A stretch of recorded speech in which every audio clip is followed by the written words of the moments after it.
நல்ல கொத்தமல்லி வாசனையோட இந்த பச்சை பயிறு கடையல் செஞ்சு சாப்பிட்டு பாருங்க. நல்லா சூடான சாதத்துல கொஞ்சமா நெய் போட்டு இந்த கடையல் ஊத்தி சாப்பிட்டா அவ்வளோ சூப்பரா இருக்கும்.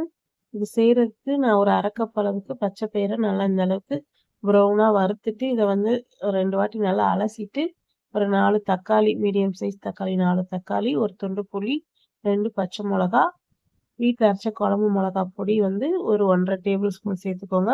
தேவையான அளவு உப்பு சேர்த்துட்டு தண்ணி சேர்த்து மூடி போட்டு கரெக்டாக ஒரு 4லேருந்து 5 விசில் விட்டு எடுத்துக்கலாம்.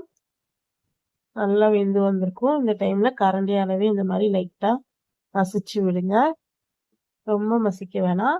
இப்போ ஒரு கடாயில் 2 டேபிள் ஸ்பூன் நல்லெண்ணெய், கடுகு, உளுந்து, பூண்டு, 2 காஞ்ச மிளகாய், கொஞ்சமாக பெருங்காயத்தூள், அப்புறம் ஒரு வெங்காயம் பொடியாக கட் பண்ணி சேர்த்துட்டு நல்லா வதக்கிட்டு நம்ம இந்த கடையல்ல சேர்த்துட்டு நல்லா சுட சுட சாதத்தோட சர்வ் பண்ண வேண்டியதுதான். நல்லா ஒரு கைப்பிடி நிறைய கொத்தமல்லியை பொடியாக கட் பண்ணி சேர்த்துட்டு சர்வ் பண்ணுங்க. நல்லா வாசனையாக சூப்பராக இருக்கும். பிடிச்சிருந்தா லைக் பண்ணி ஷேர் பண்ணுங்க.